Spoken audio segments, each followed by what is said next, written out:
안녕하세요. 경희대학교 치과대학 구강암감염내과의 권용대입니다. 오늘은 제가 두 번째 시간으로 오늘은 고리식에 관한 내용을 할까 합니다. 그래서 나중이 편한 고리식, 뼈이식 콜라겐산 발코니 테크닉이라는 주제로 오늘 말씀을 드릴까 하고요. 질문이 있으신 분들은 오늘 실시간 채팅에 올려주시면 됩니다. 그래서 채팅에 한 5시 한 25분 정도까지 올려주시면 저희가 정리해서 끝나고 답을 해드리는 방향으로 하겠습니다. 특히 오늘은 강의 시청 이벤트가 있다고 하는데요. 예, 강의 장면을 캡처하신 후에 나중에 인증샷을 갖다가 이제 주시면은 추첨을 통해서 뭐 기프티콘 이런 거를 쏴드린다고 합니다. 그래서 많은 참여를 기다리도록 하겠습니다. 그래서 오늘 이제 본격적으로 강의를 시작하도록 하겠습니다. 여러분들 잘 아시다시피 우리가 임플란트 수술하는데 수술하는 결정 요소는 이제 내가 어떠한 테크닉을 쓸 것인가, 테크닉적인 측면이 있을 수가 있고요. 그다음에 식리 타이밍, 예를 들어서 동시심리인지 아니면은 뭐 스테이지드 어프로치인지 뭐 이런 것에 따라서, 그다음에 요즘은 뭐 타입 1, 타입 2, 타입 3 이러한 식리 타이밍에 대한 것들이 많이 연구가 되어 있기 때문에 이러한 것들이 있을 수가 있고요. 그다음에 내가 어떠한 이식 방법을 쓸 것인지, 이식 프로토콜에 대한 것들도 많이 여러 가지로 나와 있고 이런 것들이 많이 생각할 수가 있습니다. 그래서 이런 것들에다 여러분들이 어떠한 방법을 하실지 결정하실 수가 있습니다. 그래서 뭐 예를 들면은 우리가 어떤 재생 방법에 따라서 기준을 한다고 하면은 뭐 이렇게 파티큘레이티드 본칩, 뭐 이렇게 가루형 이식제를 사용해서 GBR 하는 경우도 있고요. 그다음에 뭐 잘 아시다시피 자가골 블럭이나 이런 블럭 형태의 이식제를 쓰기도 합니다. 그래서 각각의 뭐 다 장점이나 단점이 다 있을 것 같은데요. 오늘 이런 것들에 대해서 한 번씩 보는 시간으로 갖도록 하겠습니다. 또한 이제 임플란트 식립하는 타이밍에 대해서 그래서 어떤 타이밍을 갖다가 우리가 가지고 하느냐. 그래서 나오는 대로 이제 스테이지드 어프로치. 일단은 고리식을 먼저 하고 하는 경우.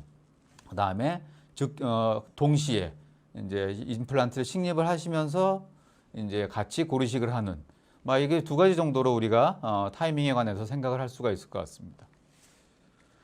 그래서 이제 이러한 임플란트 식립과 고리식에 대한 것들에 대해서 이건 이제 2008년도에 찍은 사진인데요. 2008년도에 스투트가르트에서 이제 3차 ITI 컨센서스 미팅에 관한 내용을 하였습니다. 그래서 이때 제가 뭐 무려 12년 전에 제 모습인데요. 여기 보시면 이렇게 있죠. 예, 같이 토의를 해서 뭐 했던 그런 기억이 있습니다. 그래서 그 내용에 뭐가 나왔냐면은 이제 멤브레인의 사용이나 이런 거에 따라서 멤브레인을 예를 들어서 보시면 멤브레인 사용하지 않은 경우에 비흡수성 멤브레인을 사용한 경우에, 그다음에 여기 흡수성 멤브레인을 사용한 경우에 이제 보시면은 뭐 여러 가지 보실 수 있지만 중요한 게 이제 컴플리케이션 레이트를 보시면요. 컴플리케이션 레이트를 보시면 여기 보시면 23.6%. 그러니까 이제 비흡수성 멤브레인을 쓰는 경우에 컴플리케이션이 상당히 많더라. 다른 여타 것들에 비해서 상당히 높더라 하는 것들이죠. 그래서 이게 왜 높을까?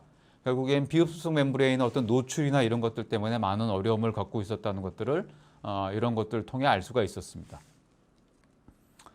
그리하여 이제 이거는 5차 2013년도에 이제 스위스 베른에서 있었던 컨센서스 미팅에서 나온 어떤 결론인데요. 보시면은 폭의 게인, 위드스 게인, 결국 우리가 몇 미리 폭을 늘리느냐 이런 게 상당히 중요한 부분이기 때문에 봤더니 한 2.2mm에서 5mm 정도까지의 폭경의 증가가 있더라 하는 것들이었습니다.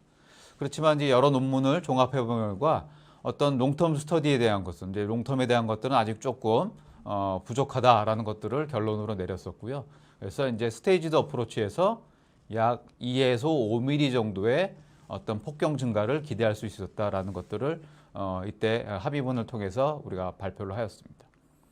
그래서 이렇게 가루형의 파우더형의 고리식제랑 그다음에 자가골과 같은 블럭형의 고리식제를 이렇게 살펴봤을 때요. 그때 이게 1999년도의 논문인데 여기 보는 대로 이제 약 40%의 로스가 생겼다는 거죠. 어떤 경우냐면은 가루형 고리식제에 이러한 비흡수성 멤브레인을 썼을 때 이러한 문제점이 있었다.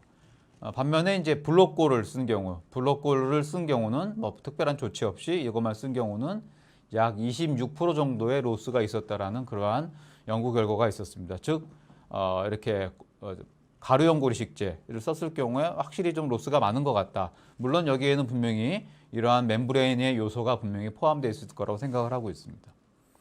그래서 우리가 여러 가지 고리식재를 많이 생각을 하고 있는데요. 보면 이제 고리식재는 이제 리플레이스먼트 레이트가 얼마나 되는가에 따라 우리가 선택을 합니다.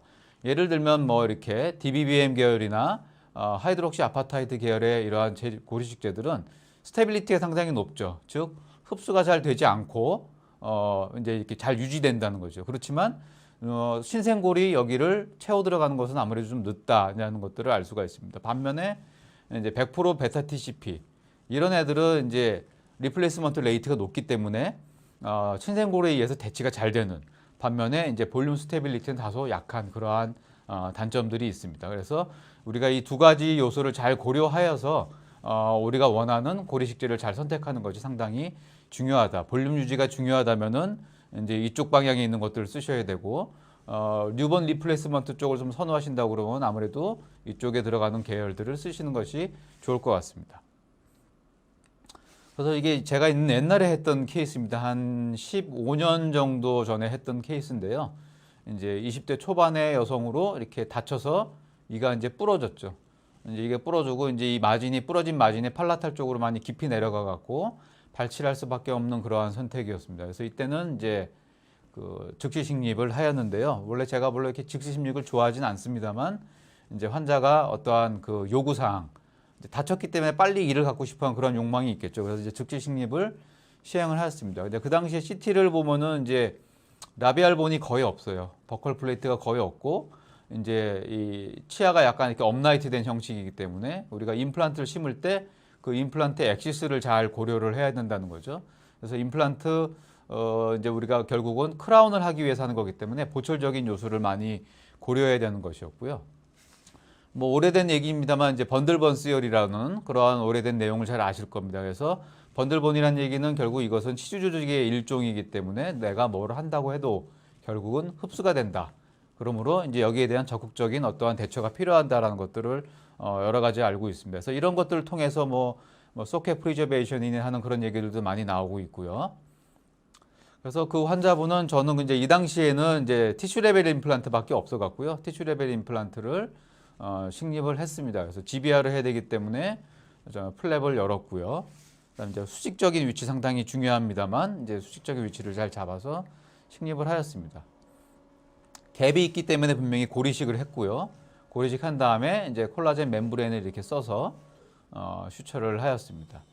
이때는 저희가 베타 TCP밖에 없었어요. 저는 이제 저희 병원에 있던 게 요거밖에 없어서 그냥 이거를 썼습니다. 이 말은 아무래도 좀 흡수가 좀 있을 거다라는 것들을 생각을 할 수가 있는 것이죠. 우리가 이제 보면 여러 가지 케이스들 보면은 이제 싱글 임플란트 케이스들이 비교적 이쁘게 잘 되는 것들을 잘 볼 수가 있습니다. 이제 그런 것들은 여기 나온 이제 유명한 그 타노의 논문에는 보시면은 되게 유명하게 잘 나와 있는데요. 컨택 포인트로부터 치조골의 레벨이 5mm라는 어떠한 그런 크리티컬한 값이 있는데 5mm보다 더 길어지면 이제 흡수가 많이 일어나고 블랙 트라이앵글이 생기고 그 다음에 5mm나 혹은 그 이하면은 블랙 트라이앵글이 아무래도 적다라는 것들을 많이 논문을 통해서 보셨고 많이 이거는 잘 알려진 것들입니다. 그래서 이러한 5mm라는 것들이 상당히 중요한 부분. 그래서 결국은 인접 치아의 치조골 레벨이 그만큼 중요하다라는 것들을 우리가 알 수가 있습니다. 그래서 인접 치아의 치조골 레벨이 좋으면 환자랑 얘기할 때 이거는 임플란트 심미적인 결과가 전치부에서 좋을 수 있다. 만약에 이게 내리면은 낮으면은 내가 뭘 하든 간에 이 치조골 레벨이 낮으면은 내가 뭘 하든 간에 심미적인 결과는 분명히 제한적이다라는 것들을 알 수가 있습니다. 그래서 인접 치아의 치조골 레벨 상당히 중요하다는 것이고요. 그래서 이 환자도 역시 뭐 젊은 사람이기 때문에 그런 면에서는 괜찮았습니다. 그래서 임플란트를 식립하고요. 임플란트를 식립을 하고 고리식재를 좀 넉넉하게 흡수를 대비해서 넉넉하게 덮어주는 것이죠. 그래서 이제 10년 동안 제가 콘빔 CT 팔로업을 할 수가 있었습니다. 지금 한 15년 정도 다니고 계신데 이제 수루 직후에 이러한 모양이었다가요. 이제 조금씩 흡수가 됩니다만 한 2년 지나고 나서는 그때부터는 특별히 더 이상의 흡수는 없었습니다. 그래서 2년 동안 별로 2년 이후에는 비교적 이렇게 괜찮게 가는 병이에요. 10년이 되어도 이제 완성된 이 버컬 플레이트는 변함없이 잘 되어 있다라는 것들입니다. 그래서 10년 제 팔로업 사진이고요. 임상 사진. 예, 잘 되어 있는 모습을 볼 수가 있고 요즘도 이제 가끔씩 1년에 한 번씩은 오시고 계십니다. 우리가 이제 고리식재의 안정성이라는 측면에서 이제 블록골을 갖다가 이제 예를 들겠는데요. 블록골을 보시면은 이제 2001년에 이 사람 안톤 스쿨레아넨의 사람의 논문을 보시면은 블록본만 쓴 경우 6개월 지났더니 45%의 로스가 있었다. 폭경의 로스가 있다라는 것입니다. 근데 2002년에 또 다른 논문에서는 약 23% 정도의 로스가 있었다. 블록골을 경우. 그다음에 2005년의 논문은 약 26%. 이게 즉 무슨 얘기냐면은 블록골을 그냥 우리가 얹어놨는데 어쨌든 간에 상당 부분의 어떤 로스가 있더라. 폭경의 감소가 있더라는 것들을 우리가 이걸 통해서 알 수가 있었던 거죠. 근데 반면에 이제 뭔가로 덮어졌어요. 뭐 콜라겐 막이건 뭐 그게 어떤 고리식재건 뭘로 덮었더니 많이 달라진다는 거죠. 그래서 같은 이제 2001년의 논문에서 다른 그룹에 보시면은 8%, 그 다음에 2005년의 논문에서는 이제 DBBM으로 덮어줬더니 블록을 뼈가루로 좀 덮어줬더니 12% 정도의 로스밖에 안 보이고 2006년도에 이제 논문에 보시면은 뼈가루랑 콜라겐 막을 다 썼더니 7%밖에 감소되는 게 없더라라는 것들입니다. 그래서 뭔가 이런 바이오 머터리얼로 커버리지 해주는 것이 블록골일지라도 바이오 머터리얼로 커버리지 해주는 것이 어떤 롱텀 팔로업이라는 측면에서 상당히 스테이블하다라는 것들을 우리가 알 수가 있었습니다. 이런 논문을 통해서. 그래서 외형의 안정성, 우리가 스테빌리티라는 측면에서 보시면 이러한 가루형 이식골은 이 정도의 어떤 유지율을 보이고 있고요. 이제 블록 그래프트인데 어떤 바이오 머테리얼로 커버리지 하지 않았을 경우에는 이 정도의 유지를 하는 것으로 여러 논문을 통해서 볼 수가 있었고요. 블록 그래프트를 프로텍션한 경우 바이오 머테리얼 여기 나오는 것처럼 뭐 뼈가루나 콜라겐 막 등으로 이렇게 덮어줬을 때는 상당히 디멘셔널 스테빌리티가 우수하더라라는 것들이죠. 그래서 우리는 이제 이러한 방법을 따르면은 아무래도 안정성인 측면에서 확실히 유리하겠다라는 것들을 우리가 알 수가 있었습니다. 그 다음에 이제 위드스 게인의 측면에서도 똑같이 비슷한 결과인데요. 결국은 블록 그래프트를 프로텍션 했을 경우에 바이오 머테리얼로 커버리지 했을 경우에 어떤 폭경의 증가가 많더라 하는 것들입니다. 그래서 이런 것들을 통해서 우리가 고리식을 하더라도 바이오 머테리얼에 도움이 있으면 조금 더 안정적으로 갈 수 있다는 것들을 많은 논문들을 통해서 알 수가 있었습니다. 이제 우리가 요즘 티타늄 메쉬를 많이 쓰고 있습니다. 티타늄 메쉬 저도 많이 쓰고 있는데요. 이제 어떻게 보면 이제 스페이스 메인테인이라는 측면에서 티타늄 메쉬는 상당히 우수한 재료라고 생각하고 있습니다. 이 메쉬라는 특성 때문에 구멍이 있잖아요. 근데 구멍이 있다는 거는 저희가 그동안 배웠던 어떤 GBR의 어떤 전통적인 개념의 셀 오클루저비티라는 그러한 측면에서 봤을 때는 어떤 차폐 능력이 떨어지지 않나라는 의심을 많이 하고 있습니다. 그렇다 보니까 우리가 그 티타늄 메쉬를 덮은 이후에 우리가 다시 리엔트리하게 되면은 어떤 일정 양의 시크니스를 가진 소프티슈가 커버리지 되어 있는 것들을 많이 알 수가 있죠. 그래서 그동안에 우리가 알고 있던 기본적인 GBR의 프린시플이라는 측면에서 티타늄 메쉬는 조금 문제가 있지 않나 이제 그러한 생각을 하고 있었습니다. 물론 어떤 공간 유지 능력은 참 뛰어나다고 할 수가 있죠. 그래서 이제 저희 연구팀이 이제 이 부분에 대해서 연구를 한 적이 있었습니다. 그래서 티타늄 메쉬랑 흡수성 막을 갖다가 복합 사용을 했을 때 어떤 효과가 있는지 이제 개에서 실험을 했는데요. 보시면은 이제 티타늄 메쉬를 쓰고 보시면 어떤 때는 이제 고리식은 다 이렇게 똑같이 했고요. 어떤 경우는 콜라겐 멤브레인을 쓴 경우가 있습니다. 그래서 이런 것들을 저희가 비교를 해봤어요. 비교를 해봤더니 결국에 신생골이 생긴다라는 그러한 측면에 있어서는 확실히 이 콜라겐 멤브레인을 커버해주는 것이 유리하더라는 것들이죠. 그래서 신생골이 생기는 데 있어서 어떤 이런 티타늄 메쉬가 스페이스 메인테인 역할은 중요하지만 그 새로 생긴 뼈의 어떤 퀄리티라는 측면에서는 콜라겐 멤브레인의 커버리지가 있는 것이 좀 더 뛰어나다라는 것들을 우리가 실험적인 연구를 통해서 알 수가 있었습니다. 그리고 이제 요거는 이제 뭐 잘 아시는 린데라는 선생님이 얘기하신 중요한 재미있는 얘기인데요. Tissue is the issue, bone sets the tone이라는 그러니까 무슨 얘기냐면은 소프티슈가 중요한데 소프티슈가 잘 되려면은 그 기초인 뼈를 잘 만들어야지 중요하다라는 그러한 뜻이겠죠. 이제 기초가 없는 어떠한 위의 상부 구조는 있을 수가 없으니까요. 어떤 알베올라본이 잘 되어 있어야만 우리가 그 이후에 소프티슈의 어떤 프로시저가 의미가 있다라는 그러한 뜻인 것 같습니다.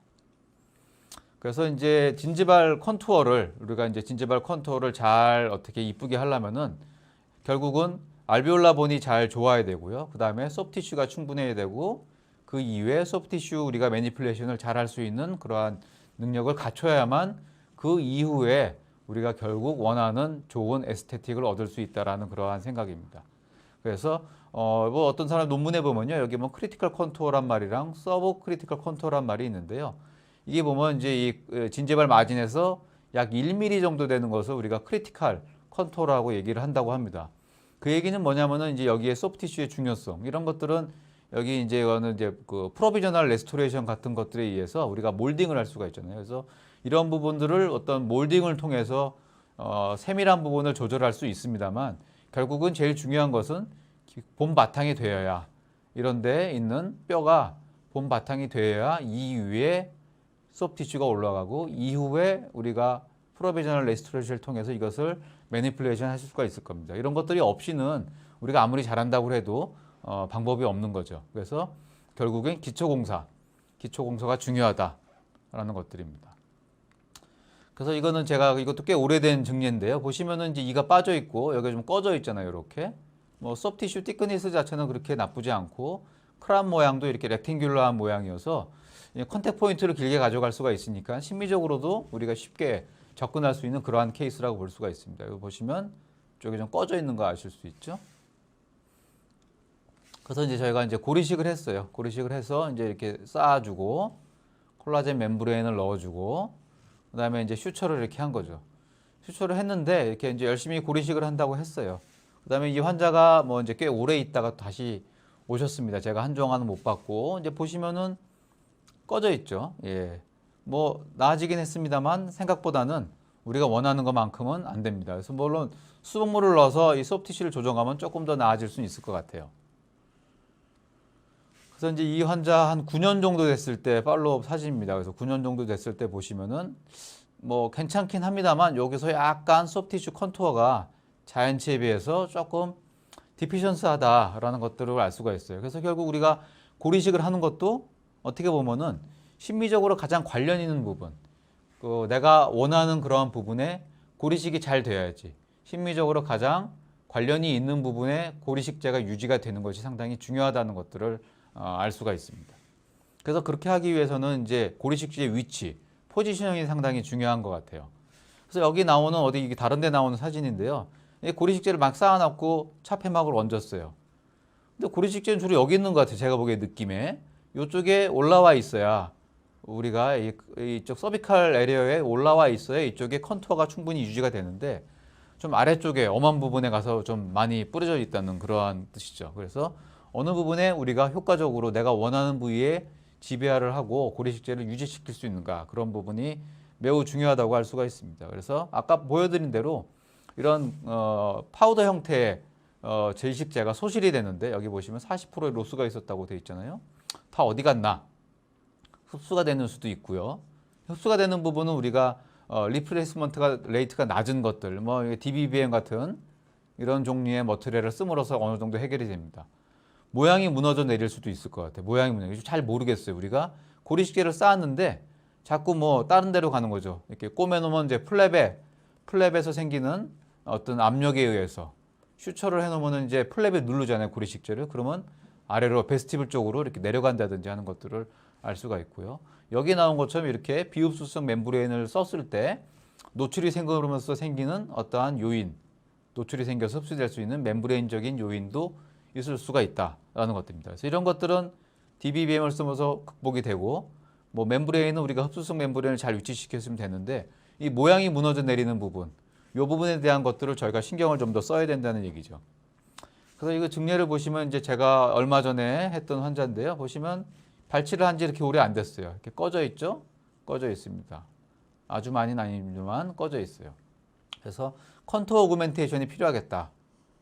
내가 여기다 크라운을 만드는 것뿐만이 아니라 진지발 어떤 에스테틱을 살려주려면 컨투어 오그멘테이션이 필요하다라는 것들이죠. 저는 뭐 기본적으로 타입 2 플레이스먼트를 선호하는 편이고요. 그래서 얼리 임플란트 플레이스먼트, 약 제가 발치를 하고 한 달 정도 있다가 식립을 하는 것을 선호하는 편입니다. 이제 그러한 걸 우리가 이제 얼리 플레이스먼트, 조기 식립이라고 얘기하는데요. 이런 것들이 많은 장점을 갖고 있다라고 이제 여기 유명하신 분들께서 많이 얘기를 하셨어요. 여기 나온에 있는 사진처럼 이 소프티슈가 이렇게 많이 두꺼워져서 우리가 이러한 소프티슈를 이용할 수도 있고, 그 다음에 이전에 있었던 어떤 패솔로직한 부분이 있었다고 하면은 그러한 패솔로지도 해결이 될 수가 있습니다. 그 다음에 버컬 쪽의 본도 뭐 비교적 미니멀하게 미니멀 본 리접션을 보이고, 발치 한 자리도 약간의 본 필을 우리가 알 수가 있습니다. 그래서 타입 2 식립, 환자가 많이 기다리지 않고 비교적 우리가 쉽게 핸들링할 수 있는 임플란트 식립 타이밍이 타입 2 플레이스먼트라고 생각을 하고 있습니다. 그래서 제가 말씀드려보면 제가 아까 발코니 테크닉이라고 그랬는데, 발코니라는 게 정의를 보면은 이렇게 원래 집이 있으면요, 그 밖으로 튀어나온 부분이에요. 원래 본체가 아니라. 우리가 흔히 알고 있는 베란다는 그 건물, 그 건축물의 위층으로 가서 작아지면서 생기는 이러한 공간을 베란다라고 하더라고요. 그래서 제가 여기서 말씀드린 발코니는 원래 임플란트에 있던 게 아니라 거기보다 튀어나와 있는 곳, 이제 그걸 돌출된 부분을 갖다 말씀드리려고 하는 겁니다. 그래서 이 증례를 보시면은 이제 외상으로 인해서 이제 뭐 엔도도 했고 이제 부러졌죠. 그래서 발치를 결정해서 발치를 했고요. 보시면은 라비알 본이 이 정도 남아 있는데 약간 로스가 있습니다. 그래서 이제 저 열어봤을 때 모습은 비교적 뭐 본필도 괜찮고 인접 치아의 이러한 치조골 레벨도 좋은 편입니다. 그래서 우리가 이니셜 드릴링을 해서 어떤 픽처의 협설적인 위치를 잘 확인해서 팔라탈 쪽으로 치우칠 수 있게 이런 식으로 하는 거 잘 아시리라 믿습니다. 그래서 이런 식으로 확인을 하고요. 수직적 깊이, 이제 버티컬한 포지션이 상당히 중요한데요. 인접 치아의 소프티슈 레벨에서 3에서 한 4mm 정도 하방으로 내려가야 되죠. 이런 식으로 다 알고 계실 겁니다. 그래서 스트라만 임플란트의 임플란트 숄더에서 각 점이 나올 때마다 1mm잖아요. 그러니까 이 프로브를 제가 댄 곳이 여기가 이제 한 3mm 정도 되는 곳이다. 여기가 이제 3mm다. 3mm보다 얕으면 안 되고 3mm보다 조금 깊어도 괜찮습니다. 그래서 3에서 4mm 정도의 수직적인 깊이 상당히 중요하고요. 이제 여기 보시면 이제 이러한 디펙트가 있다는 것을 알 수가 있죠. 그래서 이제 발코니 이펙트라고 하는 거 제가 오늘 주로 말씀드리려고 하는 내용은요. 이렇게 임플란트를 식립한 후에 여기 나오는 것처럼 임플란트를 식립한 후에 우리가 고리식을 하잖아요. 고리식을 하면은 자가고를 좀 쓰고 나머지는 이제 흡수율이 적은 이러한 고리식제 같은 것들을 쓰는데요. 이후에 이제 콜라겐 멤브레인 같은 것들을 이렇게 덮어주게 됩니다. 그렇지만 여기 보시는 대로 우리가 임플란트 플랫폼이 있는 이 화살표 부분을 보시면은 여기가 좀 두툼해져야 우리가 심미적인 어떠한 그런 효과를 누릴 수 있다고 생각을 하고 있어요. 그래서 옆에 있는 그림처럼 이 임플란트 플랫폼에서 어느 정도의 이러한 뼈가 있어줘야 여기 위에 우리가 보철 했을 때 훨씬 더 이쁘다는 거죠. 이 보시면은 임플란트 식립 위치가 자연치에 비해서 항상 팔라탈 사이드로 이렇게 치우쳐져 있기 때문에 여기 나온 대로 이만한 이러한 갭이 있는 거죠. 그래서 이 부분에 해당되는 어떠한 뼈 이식제가 잘 덮여 있어야 충분한 이 거리를 확보해서 우리가 심미적인 부분, 진지발 컨투어를 살려줄 수가 있습니다. 픽스 자체가 팔라탈적으로 치우쳐져 있기 때문에 여기 나오는 그림처럼 이렇게 적으면은 이쪽에 진지바가 꺼지게 되는 거죠, 살짝. 그래서 소프티슈의 어떤 에스테릭을 얻기가 어려운 그런 상황이 되는 거죠. 그래서 이러한 여기 나오는 이러한 그 힐링 어벗을 써서 고리식제를 조금 더 적극적으로 쌓아주는 요걸 우리가 발코니라고 제가 생각을 하는 거거든요. 그래서 스트라만의 경우도 2mm짜리 힐링 스크루가 있으니까 이런 힐링 스크루를 넣어주고 여기에 이제 고리식제를 힐링 스크루인 데까지 다 덮어주는 거죠. 다 전체적으로 고리식제가 다 차서 불룩해질 수 있게 해주는 겁니다. 그래서 발코니 이펙트라고 하는 것은요. 여기서 여기까지밖에 쌓이지 않는 고리식제를 이 플랫폼 부분까지 이렇게밖에 안 되는 거를 이러한 발코니를 형성해서 힐링 어벗으로 발코니를 형성해서 이 부분을 이렇게 고리식제로 충분히 덮어주는 거죠. 그러면 플랫폼에서 이만큼 우리가 아까 자연치와 임플란트 위치에 생긴 어떤 그런 유격이 있기 때문에 그 부분을 보상을 쓰는 만큼 고리식이 돼야지 이후에 진지발 컨투어가 보다 더 우수하게 유지가 될 수 있다라는 그러한 뜻입니다. 그래서 발코니에 이렇게 의자를 놓고 편안하게 나중에 우리가 보다 더 심미적인 결과를 얻을 수가 있다는 것이죠. 그래서 뭐이 사진은 제가 2010년도에 아이슬란드 화산 폭발이 났을 때 제가 제네바에 2010년 월드 심포지움 갔다가 서울에 돌아가지 못하고 화산재에 막혀서 더 놀고 있을 때 발코니에 편안히 서서 이렇게 전화를 하고 있는 모습입니다. 예. 이제 결국 우리가 여기에 고리식재를 쌓아서 이것을 결국 덮어주려면 소프티슈를 덮어줘야 되는 그런 문제가 생기잖아요. 거기에 꼭 수반되는 것이 결국은 페리오스텔 릴리징 인시전. 이 부분이 상당히 중요하죠. 그래서 페리오스텔 릴리징 인시전을 잘해주는 것이 이 테크닉의 어떻게 보면 핵심적인 부분 중에 한 가지입니다. 거기에 대해서 또 말씀을 나중에 드릴 거고요. 그래서 고리식재를 넉넉하게 충분히 쌓아 올려서요.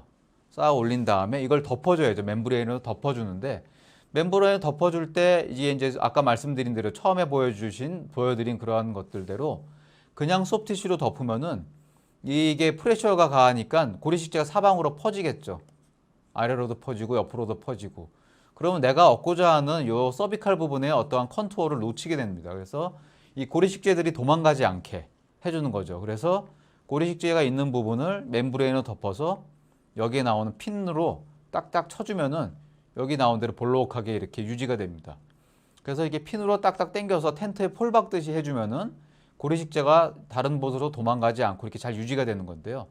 팔라이트 쪽에도 우리가 원래는 핀을 쳐줘야 돼요. 그렇지만 이렇게 부위가 작고 팔레이트 쪽에 플랩을 크게 거상하지 않는 경우라면 콜라겐 막을 이쪽 부분이나 이쪽 부분으로 팔라탈 사이즈로 이렇게 끼워줌으로써 어느 정도 유지가 할 수가 있습니다. 물론 그 힘은 약하지만 작은 케이스에서는 충분히 하실 수가 있어요. 그 왜 그러냐면은 팔라탈 사이드에 핀을 박는 것이 기술적으로 좀 어려울 때가 있기 때문에 사이즈가 작은 경우에는 이렇게 하셔도 됩니다.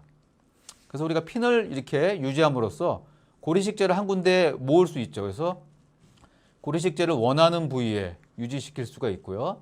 그래서 원하는 부위에 유지시킨다는 얘기는 수로 이동을 방지하는 거예요. 사방으로 우리가 원하지 않는 곳으로 가는 것을 막는 거죠. 플랩이 덮어서 고리식재에 프레셔가 가해서 다른 데로 가는 것을 막습니다. 그러다 보니까 고리식재를 조금만 써도 우리가 원하는 컨투어를 얻을 수가 있어요. 그래서 결국 컨투어를 향상시킨다. 적은 고리식재로 컨투어를 향상시킨다라는 그러한 테크닉입니다. 그래서 여기 보시는 대로 이렇게 볼록하게 잘 돼 있죠. 볼록하게. 그래서 이러한 컨투어를 유지해서 우리가 나중에 이후에도 심미적인 어떤 진지발 어떤 에스테틱을 쉽게 얻을 수가 있다라는 것들이 이 테크닉의 특징입니다. 그래서 발코니를 형성하는 것과 핀으로 고리식재를 유지하는 것, 쌈을 싸주는 것, 이 부분이 상당히 중요한 거라고 생각하고 있습니다. 그래서 이제 이후에도 컨투어가 이렇게 잘 유지가, 슈처를 한 후에도 잘 유지가 되는 것들을 보실 수가 있죠. 그래서 이 환자가 이제 이후에 이제 처음엔 이렇게 돼 있었는데 보시면은 세컨 서저리 할 때도 컨투어를 보시면은 옆쪽이랑 자연치 있는 것보다 그 이상 컨투어가 살아있는 것들을 우리가 알 수가 있습니다. 이렇게만 되면은 상당히 진지발 에스테틱이 좋다. 또 버컬 컨투어가 훨씬 더 잘 살아있다는 것들을 알 수가 있죠. 그래서 고리식재가 도망가지 않고 내가 원하는 부분을 잘 쌓일 수 있게 발코니로 받쳐주고 핀으로 고리식재를 잘 지지해서 콜라겐 막을 이용해서 잘 싸주는 것입니다. 그래서 이제 이후에 보철이 다 끝나고 모습이고요. 고리식재가 여기 보시면 이 코로날 파트에 서비칼 이쪽에, 서비칼 쪽에 다 모여 있는 것들을 잘 보실 수가 있죠. 그래서 내가 원하는 부위에 고리식재 살이 있는 거. 그렇지 않아서 눌리면은 이제 아래쪽으로, 베스틸불 쪽으로 내려가게 되고, 그러면 결국 내가 원하지 않는 그러한 컨투어를 얻게 된다고 생각을 하고 있습니다. 그래서 이런 부분 상당히 중요하다고 생각을 하고 있어요. 그 이제 이를 빼고 이식재를 바로 넣는 경우도 있는데요. 뭐 이제 우리가 소켓 프리저베이션 이렇게 한다고 하는데, 물론 이것도 좋은 방법 중에 하나라고 생각하고 있습니다. 그렇지만 코로나 실링을 하려다가 보면은 결국엔 콜라겐 플러그 같은 것들을 우리가 쓰는 경우가 있어요. 근데 이런 부분은 우리가 코로날 파트 이쪽 서비칼 에어리어의 어떤 컨투어를 유지한다는 측면에서 이 부분을 다른 재료로 채우게 되면 여기가 또 꺼지니까 우리가 원하던 그러한 어떤 최종적인 목표에는 조금 거리가 될 수도 있다라는 측면에서 이런 것들을 하실 때는 조금 이런 측면에서 조심을 하셔야 될 것 같아요. 그래서 여기도 보시면 이거는 이전에 어떤 분이 고리식을 했다가 실패해서 저희한테 리퍼가 됐던 환자인데요. 여기다 임플란트를 하고요.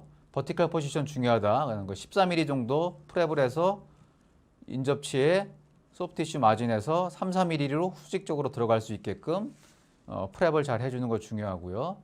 그다음에 이제 뼈가루를 여기다 잘 얹어서 덮어갖고 할 수 있게끔. 여기 보시면은 힐링 어벗을 2mm짜리를 넣고요. 고리식재를 충분히 덮어서 이제 여기 보시면 볼록해져 있죠. 핀을 박는 순서는 가급적이면 이제 이런 오클루잘 쪽이나 링구알 사이드에서 하나를 박고 시작하면 좋아요. 왜냐면 여기서 하나 박고 버컬 사이드에 이식제를 잡아주면서 팽팽하게 당겨줄 수가 있거든요. 콜라겐 멤브레인을. 그래서 일단은 이게 수술비가 좀 큰 경우에는 팔라탈 사이드에 이렇게 박아주는 것이 꼭 필요하고요. 이제 싱글 임플란트처럼 조그만 경우에 고리식이 그렇게 크지 않다 그러면은 이러한 설측에 있는 핀은 불필요한 경우들도 가끔씩 있습니다. 그래서 그런 것들은 케이스를 보시고 하시면 되고요. 콜라겐 멤브레인들이 이렇게 친축성이 있기 때문에 여기 보시면 핀을 여기다 하나 박고 고리식제를 쌓아서 두 번째 핀, 그 다음에 세 번째 핀을 이렇게 하면 컨투어가 이렇게 유지되는 것들이 있죠. 그래서 이런 콜라겐 멤브레인은 뭐 저는 여러 가지 회사를 쓰는데요. 최근에는 이제 뭐 이렇게 가끔씩 스트라우만의 제이슨 멤브레인도 쓰고 있습니다. 근데 그것도 신축성이 좋아서 이러한 골 이식제의 외형을 유지하는데 좋은 도움이 되고 있는 것 같습니다. 이런 식으로 유지가 되고 있어요. 그다음에 이제 멀티플 미싱 케이스에서는 좀 더 어려운 것들을 알 수가 있는데 보면 니치가 상당히 얇죠. 니치가 상당히 얇고 CT를 봐도 그렇고요. 그래서 이런 경우에는 임플란트가 여러 개 필요한 경우에는 니치가 흡수되면서 이렇게 안쪽으로 들어가는 것이 일반적이잖아요. 그래서 내가 원하는 임플란트 치아 상실 개수만큼 임플란트를 심으려면 안 됩니다.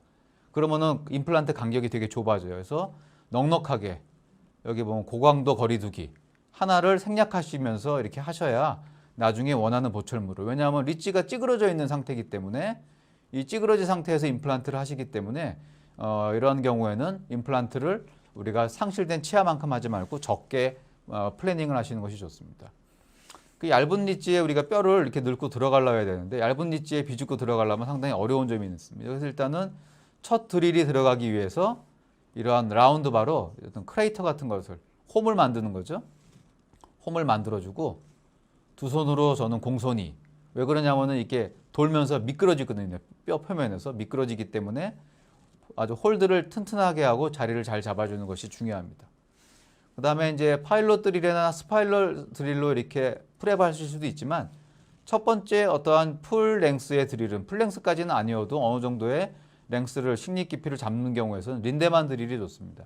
린데만 드릴은 사이드 커팅을 하기 때문에 이러한 스파이럴 드릴이나 파일럿 드릴이 협축으로 밀리는 것을 방지할 수가 있어요. 그래서 팔라탈 촉으로 충분히 어느 정도의 힘을 주시면서 린데만 드릴로 구멍을 내는 것이 우리가 첫 번째 위치를 형성하는 데 많은 도움이 되고 있습니다. 특히 이러한 얇은 리치에는 코티칼본이 대부분이기 때문에 여기에 식립을 하려면 이러한 린데만 드릴의 역할이 상당히 중요하다라는 것들을 식립할 때 일종의 팁으로 말씀드릴까 합니다. 그래서 이렇게 린데만 드릴을 써갖고요. 이렇게 식립 위치를 잡고 보시면 여기 하나, 두 개, 세 개 정도의 임플란트에서 이제 여기는 하나 생략을 하고 이런 식으로 해서 전 여기도 하나 생략을 하고 이런 식으로 해서 임플란트를 좀 스프레드 아웃하는 상실된 치아만큼 하지 않고 전략적인 위치에 이렇게 배치를 합니다. 그러면 이제 여기에 여기 임플란트를 심으면은 말씀드린 대로 2mm 정도 되는 힐링 어벗을 써서 발코니를 형성하고요. 여기 이쪽에 이제 고리식을 해줘야 되는 거죠. 이렇게. 그래서 자가고를 조금 써서 이렇게 덮어주고, 자가고는 이렇게 ANS 같은 데서 우리가 조금 긁어낼 수가 있습니다. 그래서 덮어주고요. 그 다음에는 이제 고리식제를 써서 이제 커버리지 하는데, 연조직이 이제 중요하다고 말씀드렸잖아요. 연조직을 커버리지 해야 되는데, 이게 뭐죠? 이거는 페리오스테입니다. 페리오스테움을 이렇게 생겼는데, 보시면은 저는 이제 시저를 좋아하는 타입이어서 오랄 뮤코자에 시저 팁을 이쪽에 걸고선 쭉 잘라주는 거죠. 쭉 잘라주면은 그 다음에 이제 블런트 타입 섹션을 하시면 이렇게 벌어집니다. 많이 늘어난 걸 볼 수가 있죠. 이렇게 많이. 그래서 페리오스테움 릴리징 인신을 해서 우리가 텐전 프리한 슈처를 할 수가 있다.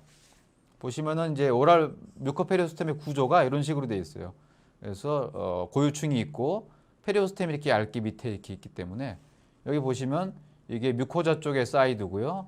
여기는 페리오스테움입니다. 그래서 여기를 남기고 이 틈으로 비집고 들어가서 여기를 쭉 쬐는 거죠. 이렇게 해서 페리오스템이 질긴 페리오스템이 릴리징이 되면은 그다음에 블런트 다이섹션을 해서 쭉쭉 벌려주면 아까 보여준 것처럼 이렇게 됩니다. 그래서 이런 식으로 이러한 층을 레이어를 찾는 것이 상당히 중요하다. 우리 외과 의사들 사이에서는 이 티슈 플레인 이런 티슈 플레인을 찾아서 이렇게 쫙 이렇게 층을 레이어를 구분하는 것이 상당히 중요한 부분 중에 하나거든요. 그래서 이런 것들이 상당히 중요하다. 요거를 잘 찾으실 수 있으면 페리오스테알 릴리징 이식을 쉽게 하실 수 있다라는 것입니다. 그 다음에 이렇게 해서 이제 멤브레인을 콜라겐 멤브레인을 핀을 팔레이트 쪽에 이렇게 박아줘요. 이 경우는 멀티플 미싱이기 때문에 팔레이트 쪽에 먼저 잡아주고요. 고리식재를 이렇게 담아서 팽팽하게 당겨주는 거죠. 이쪽에 핀을 이렇게 해서 팽팽하게 당겨준다. 팽팽하게 당겨주면 여기 안에 담겨있던 고리식재가 홀드가 되는 거죠. 펌하게 홀드가 돼서 이런 폭경이 이렇게 다 유지가 된다. 저 같은 경우는 이제 이런 게 바이크릴 같은 걸 썼어요. 이쪽에 소프티슈를 물고 팔레트 쪽에 이렇게 유지하는 슈처를 텐전 브레이커라고 저는 이걸 명을 하고 있는데 이렇게 해서 잡아주는 역할을 하는데 바이크릴을 요거는 뭐 이걸로 내가 완전히 크로즈 하겠다는 게 아니라 나중에 플랩을 슈처할 때 용이하게 하는 용도로 쓰이고 있습니다. 그래서 포제로 바이크릴로 이쪽에 서브큐처럼 뜨고 팔레트 쪽에 매듭을 유치하면서 이런 식으로 텐전 브레이커를 여기 2개 정도 위치를 시킵니다. 그래서 이상 정리를 하겠는데요. 우리가 이제 디펙트 모양을 보고 어떠한 방법으로 하실 건지 상당히 중요한 거고요.